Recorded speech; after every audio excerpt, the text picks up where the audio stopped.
Bonjour, aujourd'hui nous allons voir comment faire de petites listes de produits, des listes en rapport avec le stock pour voir ce qui peut poser problème ou ce qui peut s'améliorer. Alors donc nous allons en fichier produit, à nouveau produit. Alors avant d'appeler un produit, nous allons directement en bas faire F1 liste en bas à gauche. Nous allons évidemment modifier les paramètres. Alors on peut faire à l'écran, à l'imprimante. Alors mon fichier texte est plus réservé si on envoie une société d'automates. Nous allons donc le faire à l'écran. Et une fois que la liste nous plaît, on peut l'imprimer sur papier, donc se promener dans les rayons si besoin. Liste produit, donc on va vérifier ce qu'elle dit avec la barre espace. Donc c'est la liste 1, liste produit en stock. Je vais donc retrouver le libellé de mon produit, son code CIP13, de manière à bien le repérer en cas de doublon de nom. Sa date de dernière commande, donc c'est intéressant de savoir quand j'ai acheté ce produit-là. Sa date de dernière vente, aussi si je le vends ou pas. Son stock réel, c'est-à-dire combien pour l'ordinateur il y en a dans la pharmacie, ce qui peut être différent du stock que je vais voir en réalité. Et son prix d'achat. Si j'ai un petit problème sur un produit à 2 euros, je m'inquiète moins que s'il me coûte 200 euros. Alors cette liste me plaît bien, donc je fais entrée validation, classement alphabétique, c'est toujours plus simple pour retrouver les produits, et sélection, je vais lui dire oui. Donc là j'ai un petit peu plusieurs critères qui sont intéressants, donc j'ai une première page, et donc là il y a bien écrit plus page suivante. J'ai donc 53 critères qui me permettent de faire des listes assez intéressantes.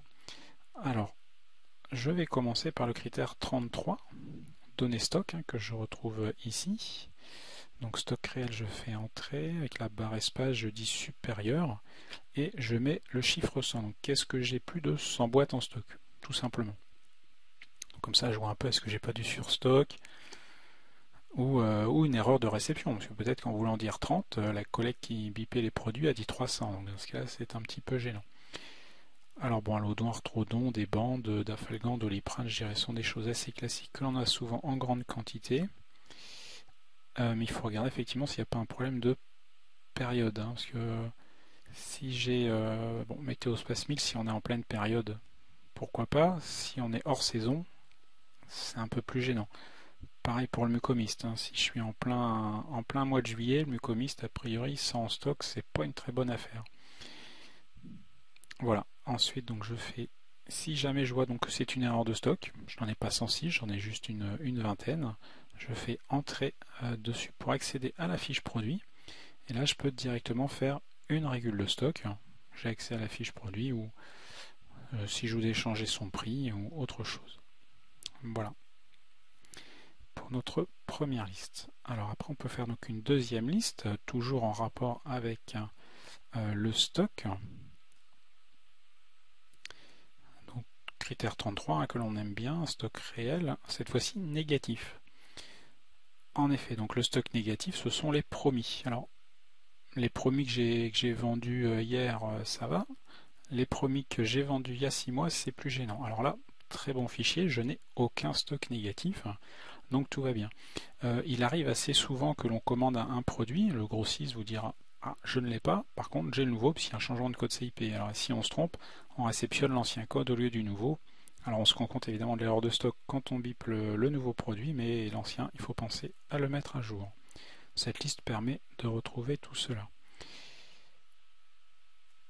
Alors donc juste là, on était resté à un seul critère. Maintenant, on va essayer de mixer un petit peu. Donc je fais 33 stock réel supérieur à 0. Donc les critères se mettent ici en haut.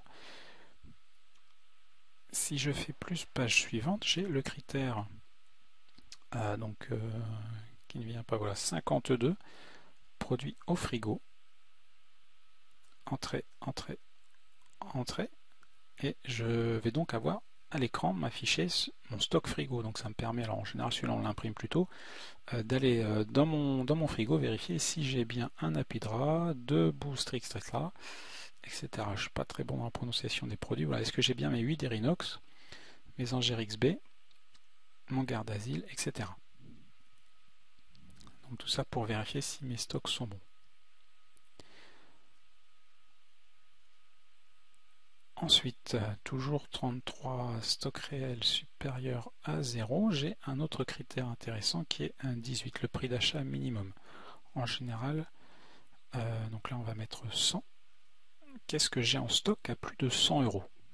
Alors les produits chers, on essaye d'éviter de les garder. Là on peut avoir des clients réguliers dessus, mais si je ne l'ai pas vendu depuis un certain temps, peut-être un client qui a arrêté. Voilà, donc là bon, j'ai tous mes produits de 2010, parce que bon, ma base est un petit peu vieille, mais là j'ai un décapeptile que je n'ai pas vendu depuis 2008. Donc là je me dis aïe, j'avais un client dessus, il a dû arrêter le traitement, ou peut-être décédé, ou il a changé de dosage. Plusieurs cas sont possibles, mais en tout cas en faisant ces listes régulièrement, on se rend compte très vite du produit qui est là, qui reste, et à 300 euros 39 pièces, il vaut mieux essayer de s'en débarrasser rapidement auprès d'un confrère ou autre. Voilà, à bientôt.